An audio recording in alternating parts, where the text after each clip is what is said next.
So the very first thing, guys, I really want to talk to you about is, who is the 6'2" defense for, right? One of the most common questions I get. All right. The 6'2" defense is for any team from, I don't care if it's 5U up, that want to stop the run and shut down the run. Okay. Now, I'm here to tell you, if you coach like an 8U team and down, the 6'2" is an absolute must, because most teams are just going to run the ball most of the time. That's where, those teams are going to run the ball 90 to 95% of the time, right? So you want to have a good, robust defense that's going to really shut down the offense. Now, we're going to go through a lot of things here, but I think it's really important for me to really break down the coaching philosophy you need to have. And this the thing. A lot of youth football coaches don't have a coaching philosophy. They don't know. They get a formation and they hope it works, right? They get a formation and they're like, look, we're going to run this. I like how this look. I like how that look. And then we're just going to try to run whatever play, right? But you want to have a coaching philosophy in place. My coaching philosophy on defense is really simple and really direct, right? We want to eat. We really want to eat. We want to play very aggressive. We want to play tenacious. We want to play efficient, right? And that's really the acronym: efficient, aggressive, and tenacious. So that's our cornerstone as it relates to our philosophy. Another part of our philosophy, and this is very key, and this really don't matter what defense we run on the youth football level, is that we want to shut down the running game of the offense. Why do we want to shut down the running game of the offense? Somebody let me know in the comments. I want to hear from you guys. Why do you think we want to shut down the running game of the offense? Let me know. Vincent said a lot of young coaches get plays from Madden. Yeah, they do. They do. Hey, sometimes when I'm doing my my videos, my shorts and stuff, you'll have somebody say, hey, is this playbook on Madden? Hey, can I run? You get guys like, hey, man, is this defense on Madden, man? I want to run this defense on Madden. Like, first of all, if you're not a coach, you shouldn't even be on my page. If you're a gamer, maybe I'll make another page for gaming later on. But, my channel is not for gamers. All right, let's see what some of you guys said. Let's see. Adam Wynn says so they can pass the ball. Oh, good answer. Good answer. I like that. Coach Ben said make them one-dimensional. Oh, I got a smart group here. I got some smart guys here. Let's see here. DSA says make them one-dimensional. Coach Greg says to make them pass. Let's see here. Travel says so their offense is one-sided. They must pass. Y'all got it. Okay, let's see. Shutting down the run forces pass and clock control. Exactly. And that's exactly why we do it. We shut down the running game to force them to pass the ball. Why do we do this, right? We do this because it's been proven that on the youth football level, teams are going to run the ball 80 to 90% of the time. Okay. This is regardless of what offensive formation they run. I see guys getting afraid of teams who run the spread offense and crap like that. They're still going to run the ball 80 to 90% of the time. So it's important from a defensive philosophy standpoint and a strategic standpoint to shut down the run. And when you shut down the run, you're forcing the team to do something that's really difficult for youth football offenses to do, which is to have an efficient passing game.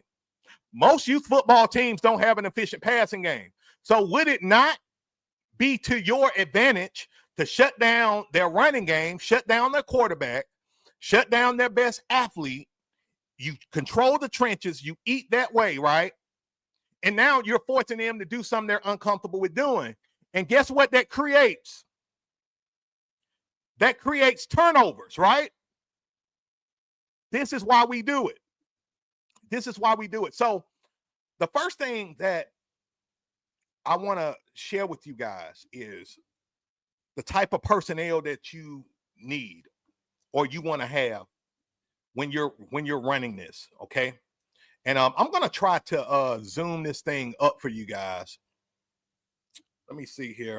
I'm going to try to zoom it up. Is this better for you guys? Let me know. Let me know in the comments. Is this full screen? Is this a little bit better for you guys?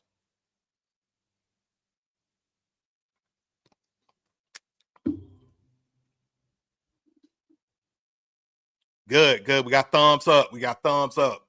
Awesome, awesome, awesome. So let's talk about it. And I'm going to tell you the exact guys that I look for to be in the different positions, okay? Let's start with the interior, okay? My two nose guards right here. I want the biggest, strongest, most explosive guys here, okay? Now, I really like my strongest guy right here on the play side, okay? I want this guy to be a disruptor. And this is the beautiful thing. You know, you guys ask me, you know, where can you put a kid that may not be a starter, you know, and just a place to put a kid in to just fill a spot? You can put him on this weak side right here, okay? If you got a dominant nose right here, you can put a kid that's more developmental right here, okay? And it's going to be a 1-2 punch. One of the biggest things that I teach my guards here is that we want to disrupt the A gap and we want to disrupt the center here, okay? This is huge. Like, what we kind of do is we'll have one of our noses, and you'll see it once we get into the plays. I'll have one of our noses occupy and disrupt this center, and then I have my other nose shoot his gap as hard as he possibly can, okay? And so we want to totally collapse the pocket and disrupt. And if you're running this defense, and let's say, you know, at the beginning of the game, these guys are not getting penetration, that's okay. You wait. You want to keep pounding the interior over and over and over again, because that offensive line is going to wear down. And that's a part of our strategy, because if we're starting to get this A-gap pressure and it's starting to collapse the interior, now it's going to start making that quarterback uneasy. And it's going to make him start making mistakes, whether it's with receiving snaps, giving handoffs, passing the ball. It doesn't matter. These guys are key to disruption, all right? Now, with my defensive tackles here, now, my defensive tackles are absolute monsters, okay? Literally, other than my outside, or since we're running the 6-2 defense, these guys are called defensive ends. If it was the 4-4 Reaper, these would be outside linebackers. Other than the outside linebackers, my C-gap tackles are ferocious, okay? You want a dog right here, okay? You want a dog right here. Again, yeah, you can put a developmental player somewhere right here. I wouldn't do it. I'd rather him be at the nose, right? Because, see, the tackle and the end, they're going to work hand in hand on really taking control of the edge, okay? And really creating a lot of pressure, a lot of gap fits, things of that nature. So you don't want, you know, a weak kid right here and your best player right here. You'll think it balances it out, but actually it's going to be it's going to make a direct impact on this defensive end, okay? Now, with the defensive ends, these are my best players on defense, okay? So this defensive end and this one, they a little different, and I'm going to talk about it. You want your play side defensive end to be your best tackler and your best athlete. This kid may be the best player on your team, okay? Like, if this kid was on offense, he may be your star running back, okay? He may be, you know, your quarterback. And I'm going to tell you why I wouldn't have him at quarterback right here, but you definitely want one of your best athletes in this position, because in the 6-2 defense, he's going to be rushing the edge a lot. He's going to be attacking The running back, his job is to attack the running back. His job is to attack the running back. Okay, very important to highlight. Now, this player is going to make most of the tackles. Okay, and I'm gonna make this very simple for you when you are choosing, where to put your kids position wise. This kid is going to 9 times out of 10 make the most tackles. This kid is probably going to get the most sacks because he's going to be blitzing around the backside. And in our experience, this kid is just about unblocked just about every play. And he's going to get a lot of sacks and a lot of tackles in the backfield, guaranteed. Okay, guys. So again, you want this kid to still be athletic. He may not be the best tackler on the team, but this kid is a playmaker and he's athletic, okay? And he can flex, meaning he can flex to the second level. He can go back and play the hooks and curls, the flats. He can do whatever you need him to do, okay? Now, with my linebackers, my strong side linebacker, I love for him to be the smartest kid on the team. This is where I would usually put a quarterback if, we have to put a kid there and we got low personnel or something like that, right? This kid is going to play, my quarterback's usually going to play middle linebacker because he's the smartest. He knows the field, okay? He's either going to be here or be at safety, all right? He's going to be here or be at safety. And this kid, we call him captain, literally captain. Even when we're doing our audibles and things of that nature, he's captain. All right. Our wheel, he's the co-captain. All right. Or we say co-pilot. All right. Now, this kid, he's got to be able to command the front, the defensive line. He got to be able to also command the linebackers, the second level as well. So the first level and the second level. Okay. He's a captain on that. Right. And so usually what my middle linebackers do, they help clean up a lot of plays. They help clean up. Usually these defensive ends, even these corners, and we're going to get to the corners in a minute, they are like just ferocious on the edge because we know, again, teams run 80 to 90% of the time, right? But guess what? They also run to the outside 80% of the time. So you want to have some monsters who are not afraid to hit, who are not afraid to be aggressive, and not afraid to engage. And once they engage, that's when our linebackers come and help clean up, whether it's on the strong side, weak side, it doesn't matter. Okay. Y'all getting value from this? I hope y'all getting value from this. Let me get some water real quick because I'm telling you guys, we're just getting started. We're just getting started.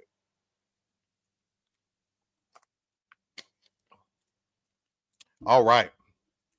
So let's continue on here. So with the corners, and this is something I do a little different. I get some flack from this sometimes when I teach this online and all it is from different coaches. But when it comes down to my corners, I don't put scrubs right there. Okay. I know a lot of you guys put your scrub guys there. I'm guilty of doing it in the past. But what I learned is at the youth football level, these guys can be extensions of your linebackers core. So they practice a lot with my linebackers. My safeties, they go with the linebackers because I don't want these kids to play soft. I don't want these kids to play confused. I want them to know how to get off blocks, shed blocks, and I want them to help secure the edge. So I like my guys to play aggressive, play smart, but I like for them to be athletes, okay? I don't like for them to go out and not really know what they're doing because if you're coaching a good team and they look at your corners and they see that your corners not really good players, or not really developed, they're going to exploit it if they got the talent on their end, and they will exploit you. Trust me, because I'm the one that look at other teams' corners and I'm like, oh yeah, we finna tear them up with passing plays or tear them up, with space, and we're going their way, right? So you don't want to have that type of kid over there if you can help it. I know some of you guys don't have enough kids on roster to, you have to do what you got to do. You may have 15 kids or 16 kids and you got to do what you got to do. Okay. If you put that kid here or here, Make sure you develop that kid, okay? Teach that kid what to do. Let that be their only position and have them get good at playing corner, right? That's it.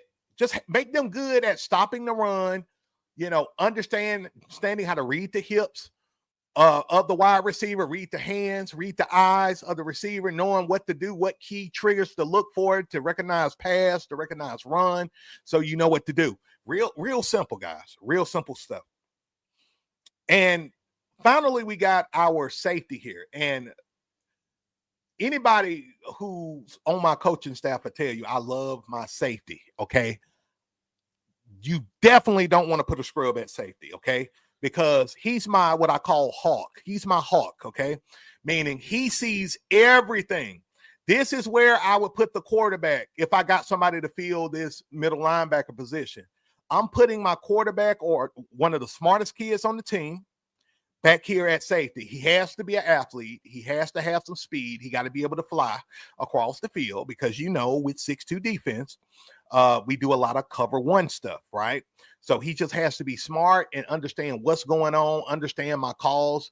And usually I communicate with my free safety more than my middle linebacker almost, because both of them I use to really see the field. Their eyes in the sky, they do the commands, they see things that I don't see on the field. That when we do timeouts, I talk to the free safety and the middle linebacker the most, right? So that's how we do it. That's exactly how I do it. So let's get into some plays, guys. And you know what? As a matter of fact, before we get into the plays, I'm gonna go ahead and give the link to my Instagram people. If you're watching this on Instagram, guys, we about to go over to YouTube. I'm about to send over the link in the comments.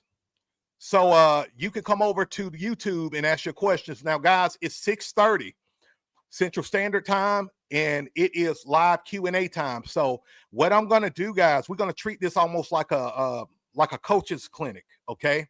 So as I go along here, if you guys have any questions, just all you have to do is just drop them in the comments, and I'm going to get to them. Now, listen, like I told you guys yesterday, now I'm expecting a lot of questions, all right?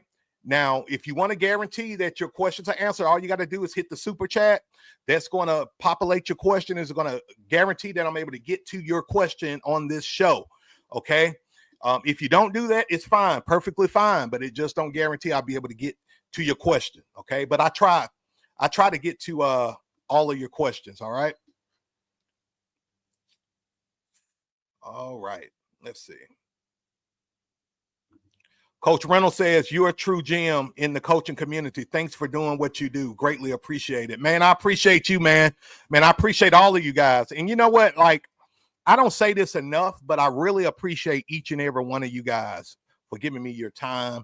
And really, it's one of the most fulfilling things I ever done in my life, which is to help you guys and to really add value and just share my experience and my wisdom. So, from Coach Beast to Miss Beast, I just want to let you guys know that thank you, right? We're grateful. We're so grateful, guys. In our league, only 6 defensive players can blitz per play. All X players who are over the weight limit cannot be outside tackles. Okay, so this is a common, very, very common question I get. What can you do if we can't blitz in our league, or what can we do if we got a restriction, right, on blitzing? So if you only can blitz 6 defensive players, guys, if you're in that type of league, just blitz your front line.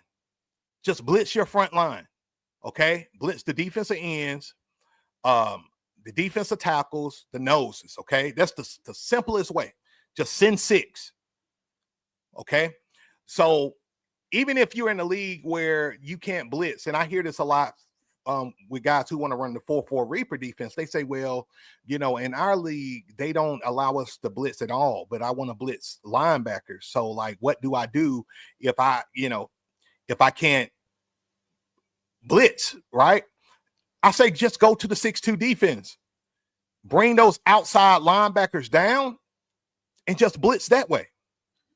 That's like one of the simplest ways to do it, Coach. So that's what I would tell you to do, my man.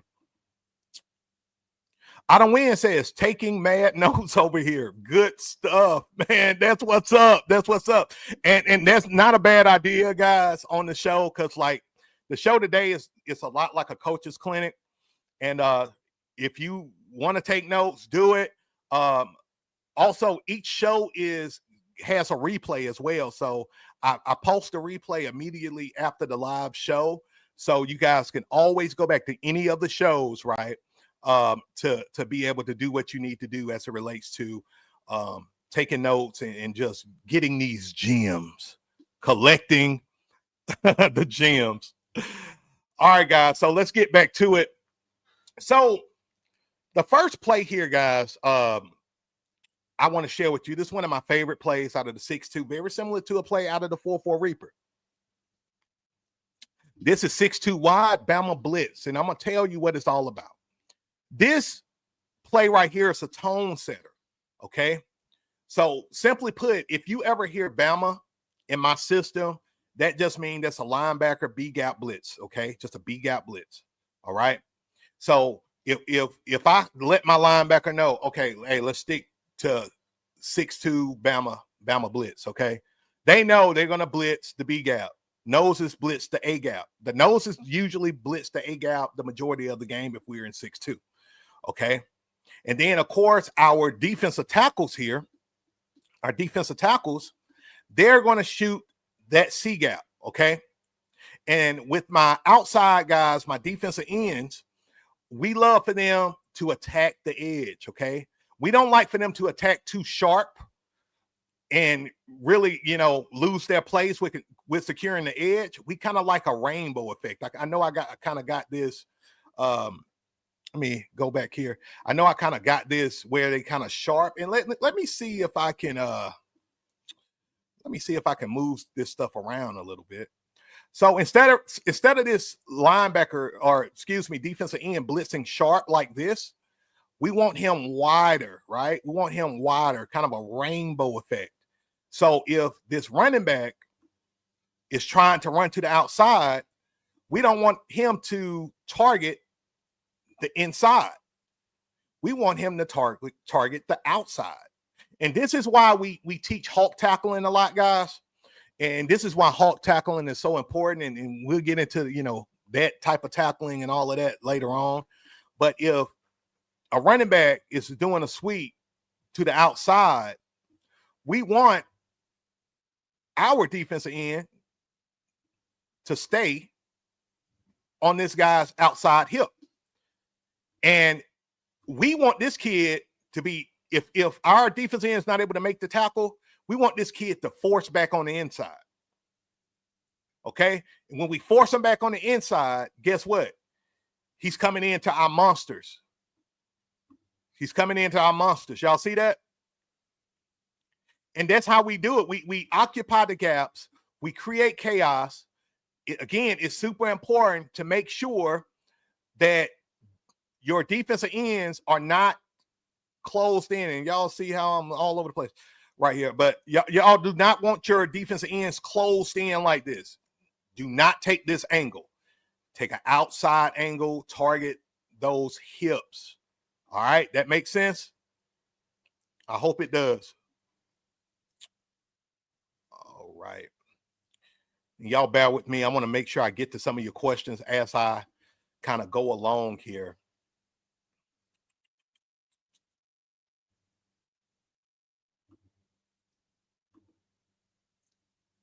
Coach Adam says, in the Bama blitz, if both tight ends go out, who has the coverage? Great question.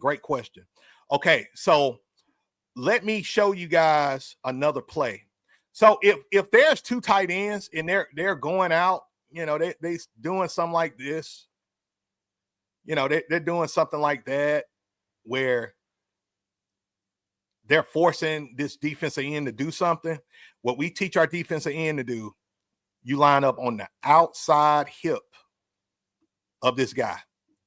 Same here. Outside hip or outside shoulder. That's fine too. All right. We say stuff like hip a lot because when we're teaching our kids how to hawk tackle, we teach that, near shoulder, near thigh, wrap and roll, and we rinse and repeat it the way it's programmed to them. So they'll line up out here, right? And based on what they're doing, now I'm going to tell you this. These slot guys usually are just out there to block, okay? It's there to scare you, window dressing, trying to get you out of position, out of place, all of that. And usually they want these guys in the slot to crack block, okay? They want to crack block. So when you line up on that outside hip, it confuses the kid. I've seen it time and time again. The kid go here, nobody there, and the kid just standing around, don't really know who to block. And before you know it, our guys know what they're doing. Their job is to hit that outside, secure that outside. They may go around that guy, blow him up, and make the tackle. I had a defensive end so good that he will take on the block, right? And he will push the blocker into the running back and make tackles that way. And shout out to Joshua. This kid, he plays for a 7A school here. And I mean, I remember a game where this kid literally had 20 recorded tackles for the game. Just crazy. He just went insane. Like nobody was blocking him, and so he was our best player on the team, one of them, top two, and he just did damage. That's exactly what he did. But let's say, for example, coach, that this team actually used their tight ends in space to block, things of that nature, right? We may switch into our cloud look, okay? Or more so, we may switch into our sky look. And so when we switch into our sky look, nothing really changes with our assignments. Like he's still going to go out, let's say a tight end right here, right? He's still going to be right here on the outside shoulder. But with the sky look, we may have him play the flats. So he show coverage, he'll play the flats. Our middle linebackers, they're playing the hooks and curls of the field. Then we got a cover 3 look with the sky. Like we do that hell of a lot, guys. And that's how you do it. Like I get a lot. I hear a lot from guys who say, well, you don't want to run the 6-2 defense because you can get burned in the passing game. You can get burned in the passing game if you don't call the right plays, period. You can run the 3-5-3. You can run the 4-2-5. You can run the 4-3. If you don't call the right plays and have the right fits and things of that nature to compete, you will get burned. But this right here, this sky look, we use this look in our 4-4 defense, our 4-2-5 defense, and the 6-2 Savage defense. And guess what? We never got burned. Never got burned. You know why? Because we rep it at practice, guys. We rep it. We rep the situations at practice, right? So if I call sky, my guys know what to do. If I call cloud, my guys know what to do.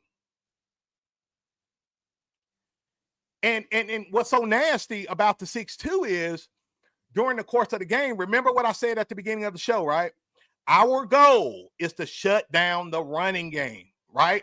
So really the first half of the game, we are making it miserable for the quarterback and the running back, right? We identify their best players and we make life miserable for them because if we can cut off the head of the snake, which is the quarterback, right? And then cut off the neck of the snake. I guess the snake got a neck. Y'all get the gist. You cut off the neck of the snake, which is the running back. What are they going to do? Now they're in panic mode. Once you start running the Bama twist, right? And as you see with the Bama twist, we call it Bama twist. My defensive tackle and my defensive ends, they know that they're going to stun in. And this is how you really confuse that offensive line.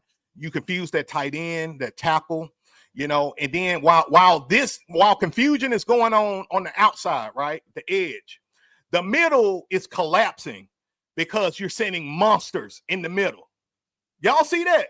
Like, do y'all see that scenario? Do y'all see the edge being totally just in disarray and kids confused with their blocking assignments while the interior is being pressed? I mean, this center is getting it. That guard is getting it. He's confused. He don't know who to block. And this is where you create chaos. And this is where your players start to absolutely eat and take over the goddamn game. If that makes sense, give me a hell yeah. This stuff getting me pumped, guys. This getting me excited over here. And let's do another look. Let's do another look. Now, if we're playing against a team that has like a really good dual threat quarterback, like you don't know if this kid is going to run or pass or fake a handoff and run, this is where we like to do the double QB spy. Basically, simply put, we have our middle linebacker spying on the quarterback and reading and identifying what to do. Now, another thing that we really like to do is we'll call double QB spy, and then we'll do an audible, right? So we'll do a double QB spy, and then once I see what's going on, I may say, Captain Bama, Captain Bama, Bama. And he know now his assignment is not, he's not spying no more. He's going to attack that B gap like so, right? But my co-pilot here, he knows he's going to stay spying on the quarterback. His job don't change because he's not captain. He's co-pilot. Now, if I call co-pilot and I call Bama, we know what he's going to do, right? He's going to attack that B gap. Now, there are times, and there's a lot of times, where I will call Alabama, right? I'll call Alabama, and this is kind of the example of what I was just saying, guys. I may say, you know, we may do a double QB spy, but then I may say co-pilot, Alabama, Alabama, Alabama, right? He knows that the gap that he's going to attack is going to be this A gap, right? And so that's how we do it. Like we try to keep it simple. Every kid has a nickname we call, whether it's Hawk or Raider or, you know, Star or whatever. We make it up. We make it up where the kids like it and go with it. The only one that I really just kind of that's been preset for years now is Captain, Co-pilot, and Hawk. Okay. But then out here, we may call it, you know, Raiders or Eagles or whatever. But they know who they, you know, who I'm talking to. All right.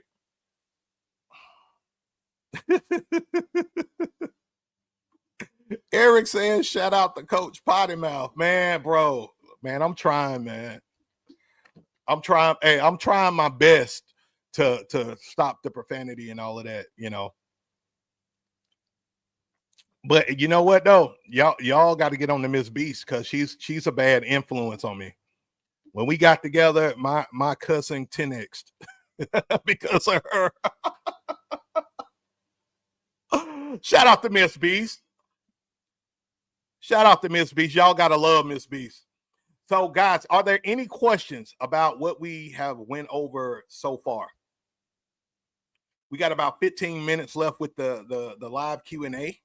And I want to make sure that I get to your questions. Eric says double trouble. Oh, man. Let's see here. Memphis Self-Made says you have 2 cornerbacks and 2 middle linebackers and the free safety in the back. That's correct. That's correct. And the thing about it, Coach, is that you can do whatever you want with them. That's the beauty of this defense. You know, we flex a lot. We give different looks, you know, based on what the offense is showing us. And we go from there, right? Like, we can tee off. We can do this like 6-2 Alabama twist cover 3 play. And we're sending guys, right? And we love to run this. As a matter of fact, we love to run this play when we know that We done shut down their running game. They got a weak offensive line, and they're finna get desperate and just try to do stuff. They just gonna try to pass or something like that. And now we know that their offensive line and just gave up. We then took their souls. That's what I call it. We took their souls. And I tell my guys during the game, I was like, look, are they souls taken? Did y'all look in their eyes? How they look? Did y'all take their soul? And our kids, they come back, Coach, we taking their souls. They're crying. There's some kids crying, some mad. You know, I love to look over at the sideline at the opposing coach, and if I see him cussing out his coaching staff or throwing his playbook down, or his hands are just on his hips and he don't really have an answer for what the hell going on, guess what happens? It's over. Their souls are taken. In other words, we've took the mental game away. We own the mental game. Y'all feel me? And let me see here. And again, guys, if y'all have any questions, this is the time to put it, okay? You know, it's funny because, you know, I look at the questions, and sometimes when, you know, the questions are going slower, right? You know, I say to myself, I must be teaching good. I mean, I must be doing something right? I must be communicating this thing well. And I hope I am. Put a 1 in the comments if you guys are understanding everything that I'm saying and it's making sense. Okay, let me know if it's making sense for you, because I want to make sure you know if you're going to install this offense, this defense, I want you to know exactly what to do. I want you to be as confident in this defense as I am in this defense. Okay, love it. Coach Nielsen says, very versatile. It is, man. It is very versatile. Adam Wynn says, good stuff. One. Only got one. So I'm not doing nothing. Let's end the show now.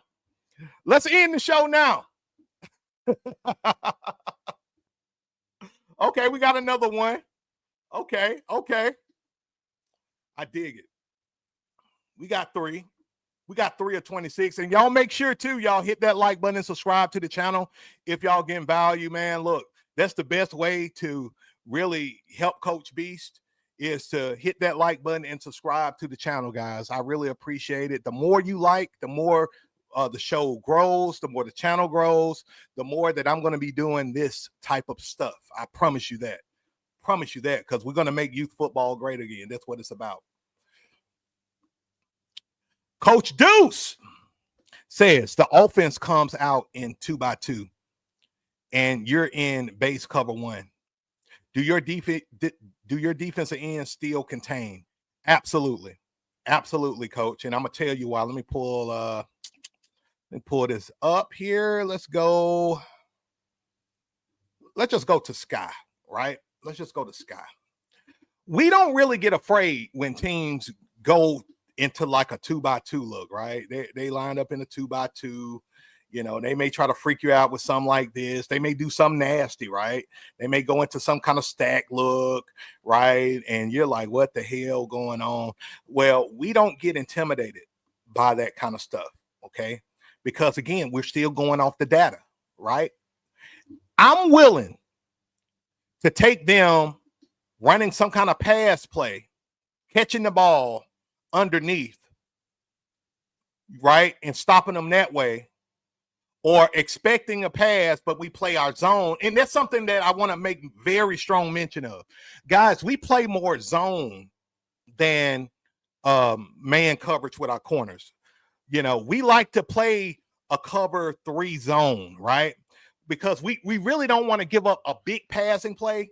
If we give up a short play or an intermediate passing play, we're fine. We want to keep everything underneath, because we are betting that this team cannot beat us passing the ball, that they're not as efficient as our defense is, right?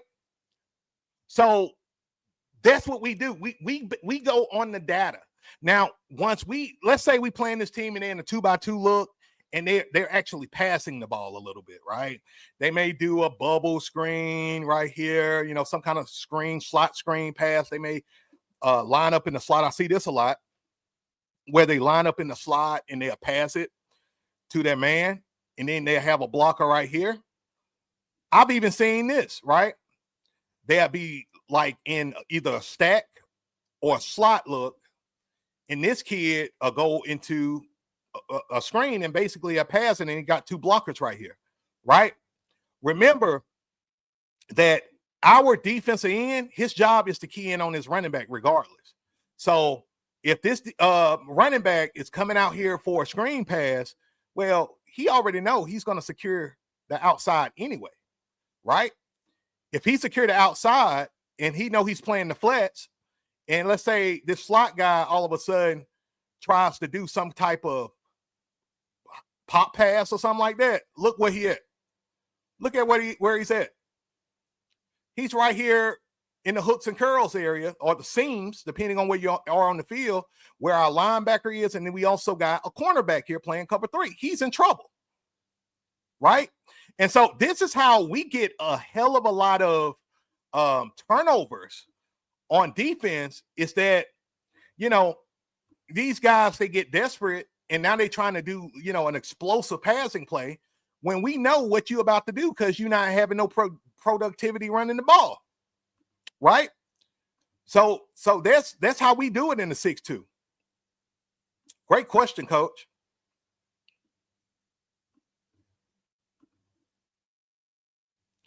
Coach Nate, how you doing, man? Welcome to the show. He want to know if the QB runs a lot of counter, and QB sneaks, best defense to keep contained if I need to spread my D-line out or shift. Bro, you looking at it. You know, we are running the 4-4 Reaper defense as our base defense every game. And then once they show us what they got, we'll flex our defense into either a 4-2-5 or the 6-2 defense. We are a multiples defensive team and a multiples offensive team. Yeah, we on offense, we run the beast a hell of a lot, right? And we more of a power running single wing offense right now. But on defense, we are very, very versatile, very, very flexible, right?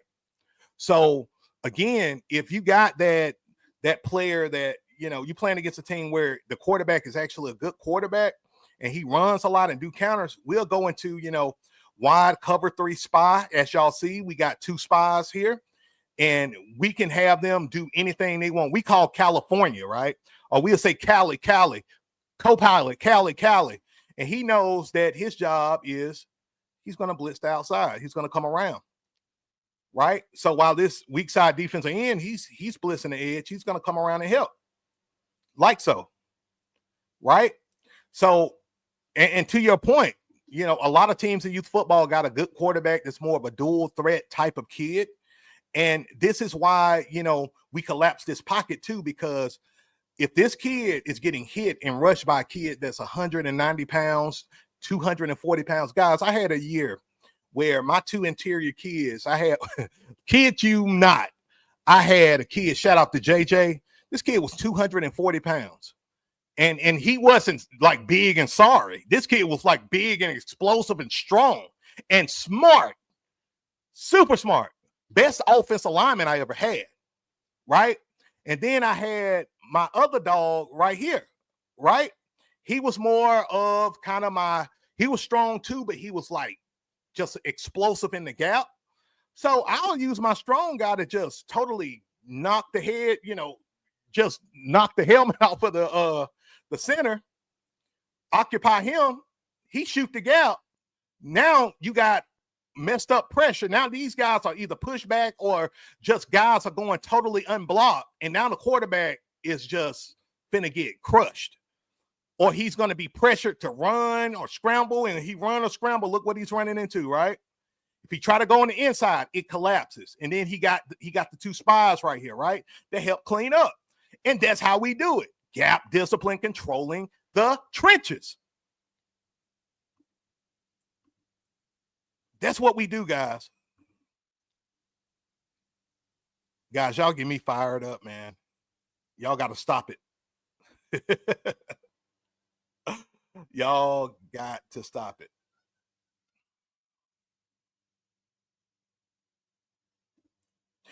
Vincent said, set up a way to send you game film during the season. If you want to send me game film, guys, all you have to do, you can go one or two routes, all right? You can email me at beastoutyou@gmail.com. Let me put that up real quick. I got a typo right here. It's beastoutyou@gmail.com. Beastoutyou@gmail. I missed the I there.com.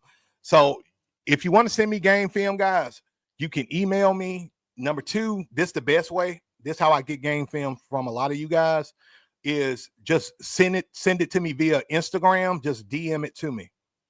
And look, guys, if y'all send me your game film, I will feature your team on my page. And y'all know my Instagram is pretty big. I'm at 156 right now. So if anybody want, to send game film, email me or just send it to my DM via Instagram. That's how you do it.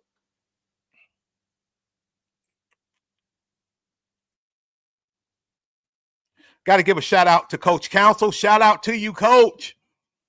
You late, but it's all right, man. The party's still going on, man. We still peaking here.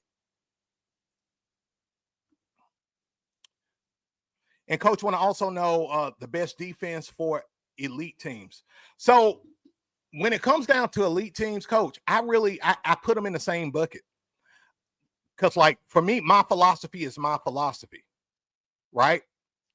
My philosophy is my philosophy. So if we're playing against elite teams, or are you like in an elite football league, dude, it's like scheme is even better for you, right? So I will tell you, if I'm a part of an elite youth football team, right, and we play elite talent, whatever, right, we're still running the 4-4 Reaper defense, the 4-2-5, and you may, Coach, want to do more of the 4-2-5 depending on what they run. Because I know with a lot of elite youth football leagues, they like to try to emulate spread offense hard and pass bubble screens and RPOs galore, right? They try to go straight NFL, D1 college football in a lot of those leagues. So, maybe the 4-2-5 Ring of Fire defense would be excellent. In the 4-4 Reaper, like that's exactly what I would run. Everything you guys see and that I share with you guys is exactly my system. It's exactly what I will run and all of that stuff. Like, now, if we play in this league and we see that, oh man, the 4-4 Reaper not working, the 4-2-5 not working, the 6-2 not working, well, I need to look at what I'm doing at practice to make sure my kids are ready to execute. Because maybe, and I always say this to you guys, like, it's not always about the plays that you run. If the kids don't know the fundamentals and can't tackle and can't execute, that's the problem. Like, I always say this, like, I can have the playbook, the defensive and offensive playbook of the University of Alabama, right? But if I haven't coached my kids up, they're going to lose. They're going to get their tails whipped, right? So make sure while you're, kind of putting your scheme together and deciding what defense you want to run, which I definitely strongly recommend all of you guys to be a multiples coach, period. Make sure you're coaching your kids up with the fundamentals and things of that nature. And I got to give a shout out to Coach Nate's team. Is that the Cyrus or Sirius Seahawks? Shout out to you. Guys, I'm going to get these names and stuff, man. Y'all got to realize, man, I'm country. I'm country, man. I be speaking that country grammar all the time. And don't be around me when I'm just at the house chilling, watching a movie or something. You really hear that country grammar coming out. Miss Beast put true. Oh man. Miss Beast put true. Coach Noble says, love this podcast, Coach, man. Appreciate you, brother. Appreciate you. Hey, guys, I want y'all to blow my head up a little bit because I need this sometimes. Coach B sometimes need this, right? If y'all get value, I tell you what, let's do this. Let's have some fun real quick, right? On a scale of 1 to 10, how would you rate the show so far? And I know we only 14 episodes in, okay? We're only 14 shows in. But based on what we got going right now with the show, on a scale of 1 to 10, 10 being this show is badass, it's awesome, and 1 being this show is trash, like what would y'all rate the show right now? Let me know. Y'all let me know.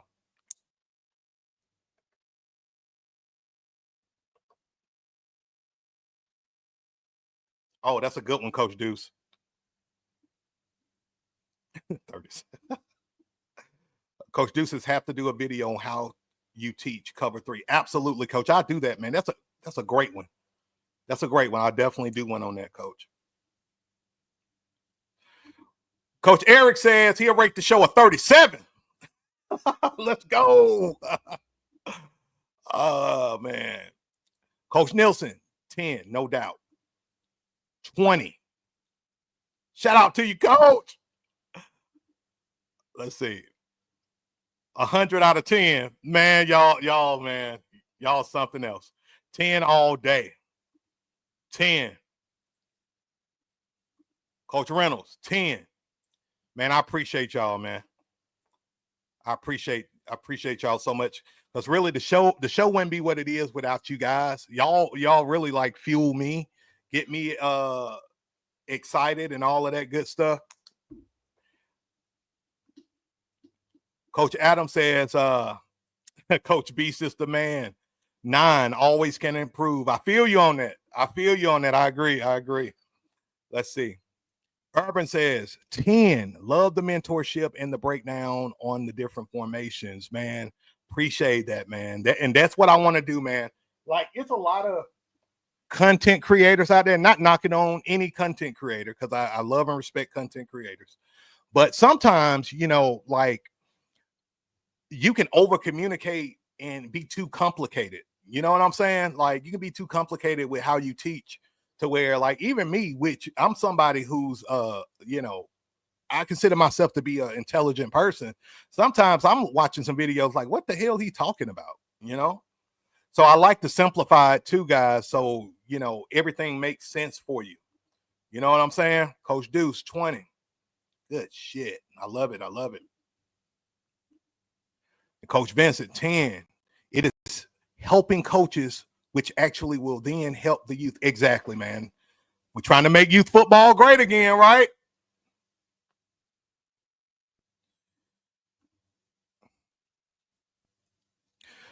Coach Alexander says, Coach, am I tripping? But the 6'2 is perfect to run 4-4 and 4-2-5 defense also. Exactly. Exactly.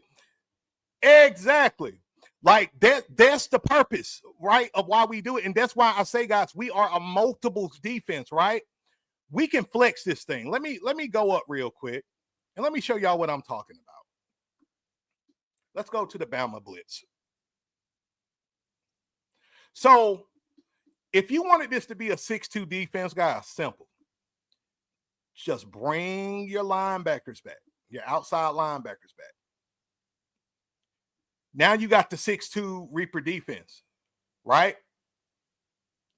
Also, this also is a 4-2-5 defense. We'll have our star out here, maybe he may move back, he may move for he got more flexibility in the 4-2-5, but we just flexing it to the 4-2-5. We go 4-4, then we go 6-2. Different look, same plays, right? Different feels. Now, don't get me wrong, each playbook got a little different, variety and things of that nature. But you get it, Coach. Like the 6-2 defense, the 4-4 defense, and the 4-2-5 defense all work together to make a dynamic, just ferocious defense. And I really hope you guys can see that, right? And another thing, again, I want to debunk this myth that the 6-2 defense is just for stopping the run. Yeah, it's great for stopping the run and heavy runs, But you can make this thing extremely versatile to stop the pass. And you got so much versatility and looks that you can do. It's unbelievable. You can go with the double cornerback blitz or just blitz one, right? You can go into the cloud, which is one of my personal favorites. You can go into the cloud look, because see, a lot of teams, when you're hurting them with the run, they try to soften you up or set you up for an explosive play like a tight end pop pass. You know, this tight end try to sail a block, he may just go out and release. We run the cloud for this kind of stuff. While they're throwing it, we send them up. We already know. Now, mind you, I tell my kids at practice all the time, look, I'm a human cheat sheet. 9 times out of 10, I'm going to see things you may not see, and I'm going to tell you exactly what. I mean, I cannot forget this. We was playing a team. Shout out to the Northport Tornadoes. This team literally was a good spread offensive team. Their coach was a former athlete, and I think he had just got out of playing college ball, and he started coaching because he had a son that was playing on the team. Y'all would probably call him a daddy ball coach, but he was a good coach. But we'll play this team, right? I had so much respect for this coach because I love the way he ran his program too. His program was top notch like mine, so I had a lot of mutual respect, and we chopped it up and all of that stuff. But I would literally call exactly the exact play that they're running to my defense. And I see him looking at me like, what the hell? How he figured that out? When you know football and all of that stuff, it begins to come natural, right? One of you guys asked me yesterday on the show, with basically, if I competed against myself, would my offensive self win or my defensive self win? The answer is my defensive self will win because I just know how to attack different offensive formations because I'm an offensive-minded guy. I understand the weaknesses in my own offense, right? So just know, like, you don't in the 6-2 defense, you don't have to just think of it as a run-stopping defense because it's not. You're going to shut down teams, the running game, guaranteed. I'm telling you that. If you coach them up the way that I tell you guys, and if you guys take advantage of all the resources that I give you, my goal for you guys is to have the best defense and offense in your league this year, right? And I want you to also have the best blocking and tackling team in your league this year. If you do that and you marry that with the formations and the system that I'm teaching you guys, you are going to be the standard in your league. I'm telling you.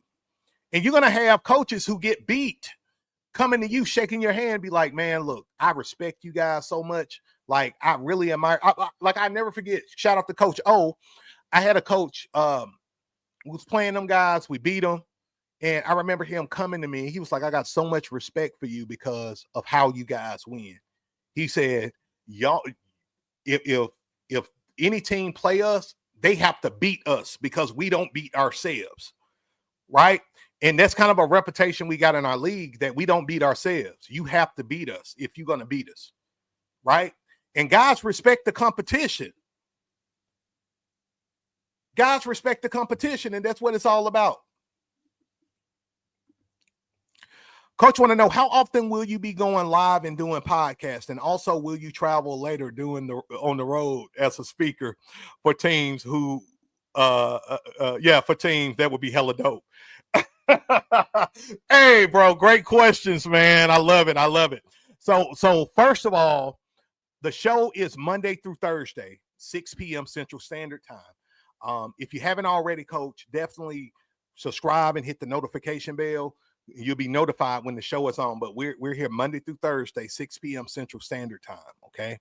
Also, if you missed the show, we got a replay, but of course the live show is live, right? So you get your questions answered that way. Will I travel and all of that?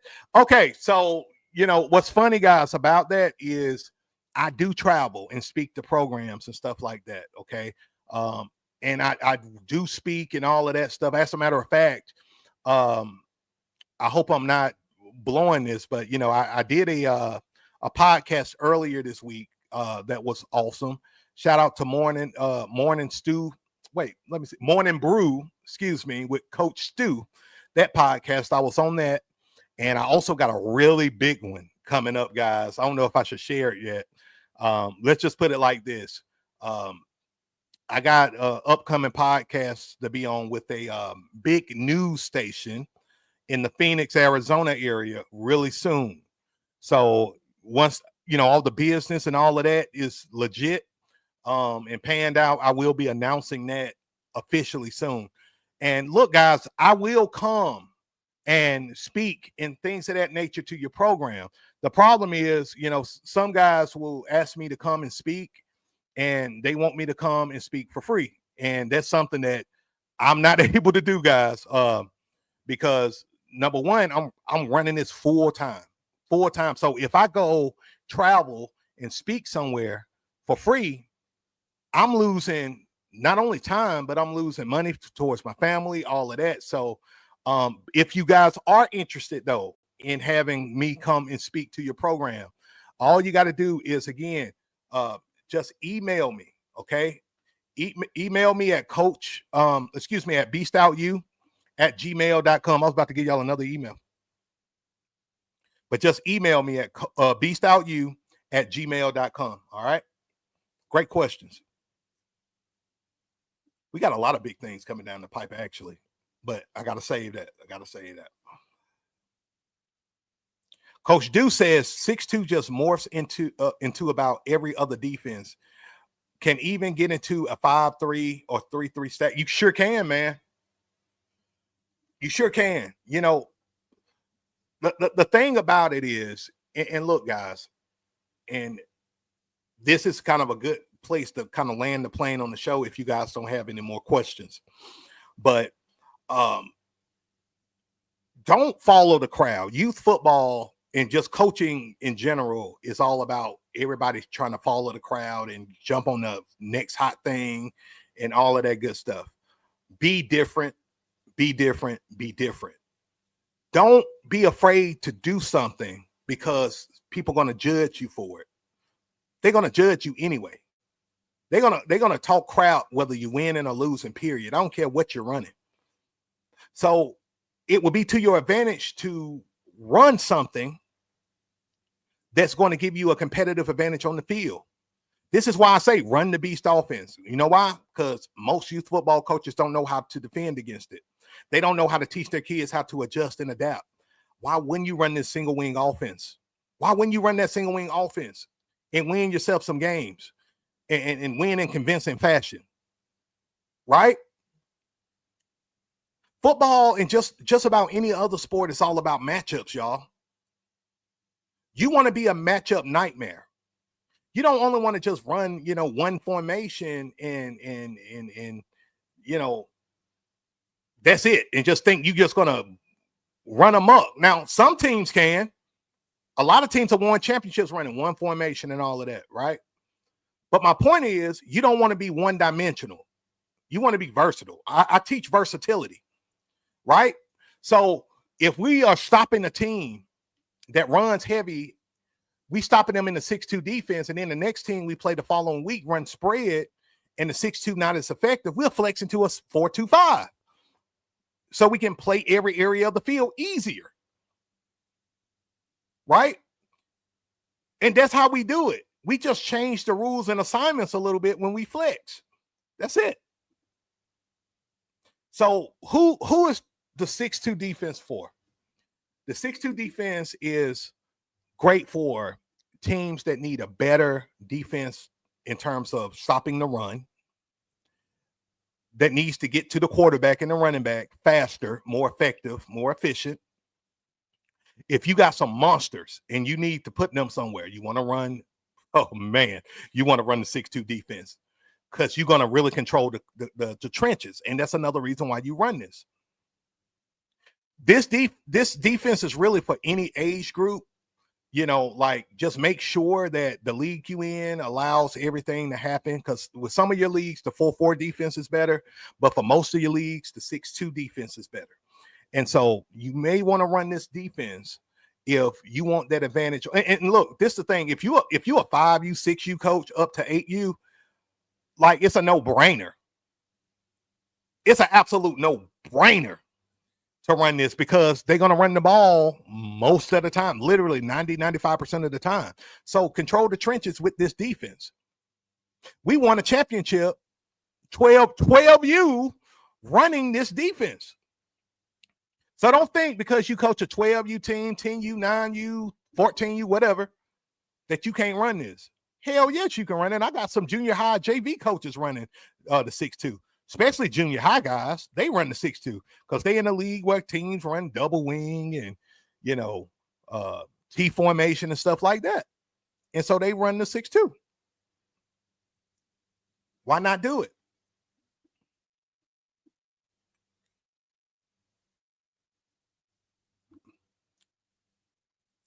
Coach Ben says last year we would start off in the 4-4, then midway through the second quarter, we would line up in the 4-4, then shift the snap to a 6-2. That's how you do it. Then said the coach did not know how to tell the O-line and how, you know, tell them how to adjust. Exactly.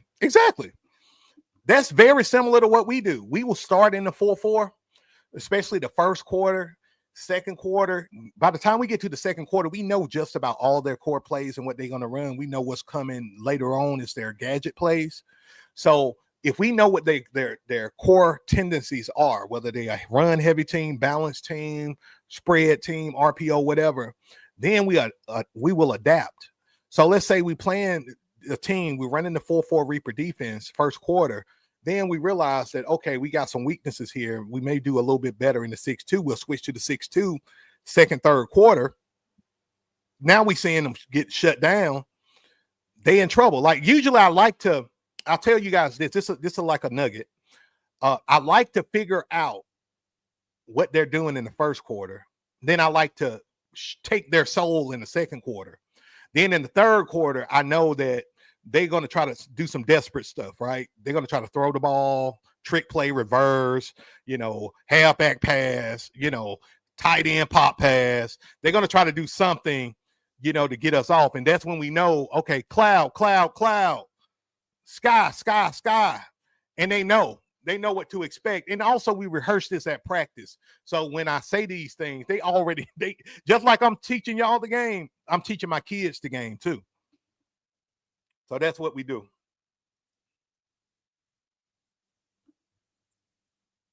Dude says, do you just hide kids at linebacker and nose guard? Nose guards don't bear crawl, do they? Mine don't, coach.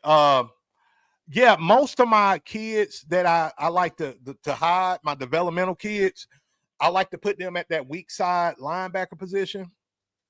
Let me see. Let me go back up here on the screen. All right. So, yeah, I like to hide them at this weak side linebacker position and also at one of the nose positions, kind of like right here, you know, or if you want to kind of spread it out and kind of have it like this, you can do that too. Another thing we do as well is the kids, and this is, oh man, this is a gem. And I was going to tell you guys yesterday and forgot and remembered after the show, is that you want to make sure that if you got a kid that needs a lot of development, don't spread them out too far. Just train them in one position, right? If the kid, you know, not a football player or he just need extra development, develop the kid in one position. Put him at nose, right? And have him develop and see how he blossom, or put him at linebacker, see how he blossom. I don't like to put my guys at corner at all, hide kids at corner, because that's the number one position that coaches look at to expose you and run to your side. So we don't do that. We don't like doing that in particular.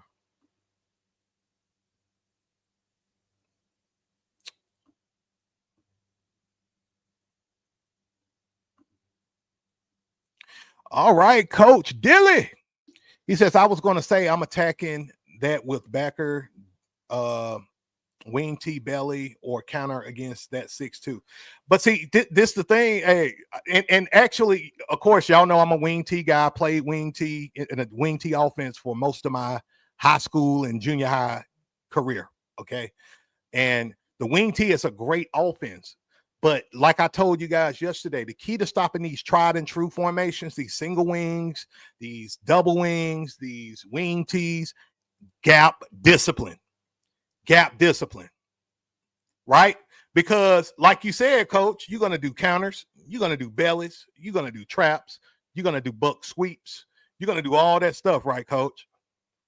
Well, our goal is we want to keep everything underneath. And so we rather play gap discipline than to be too aggressive blitzing and have somebody run right by us. Like you do a belly play or, you do some kind of fullback dive and we looking at the running back or the wing back window dressing and we miss the fullback. Well, we try to eliminate that and we tell our guys to occupy the gaps, especially on the interior. We tell our nose guards and our defensive tackles occupy the gap because we want them to see you and try to bounce it out. If they bounce it out, they run into our defensive ends. If they try to bounce it in, they run into our monsters on the interior. And usually during the game, you're going to hear whap because one of them big boys is going to just eat them up and fall on them. That's how we do it. That is how we do it. All right, guys. So that's it for the show, guys. Again, if you got value from this show, be sure to hit that like button. Be sure to subscribe to the channel and hit the notification bell because that's going to be the way you know I am on. And you know, a lot of my guys, shout out to all you guys who I don't want to miss nobody.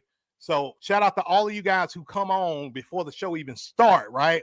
I'm about to change the timer to give you guys more time to jump on. So it's going to be like a 5-minute timer opposed to the 60-second timer I got right now to give you guys more time to come on. And again, if you got value and you like the 6-2 playbook, all you have to do is go to my playbook store and get this playbook yourself, or you can get them all with my entire system, the Beast Unleashed bundle. All right, guys. So that's all you got to do. I'm going to go ahead and put the link to the playbook store real quickly here for those who are interested in going. And again, even if you go to the playbook store and you don't get anything, that's fine, man. I'm here to support you, man. It's all about you. If you don't get anything, that's fine, but make sure you don't leave without getting the offensive blocking drill book and the practice plan. Those are free resources, guys, that you can use that has been proven by me. I've been running like the free resources I got for you guys. Literally, that's the system I've been running for years, man. Like, I don't know no more. Like 10 years. I've been coaching 15. I've been running the system as long as I can remember.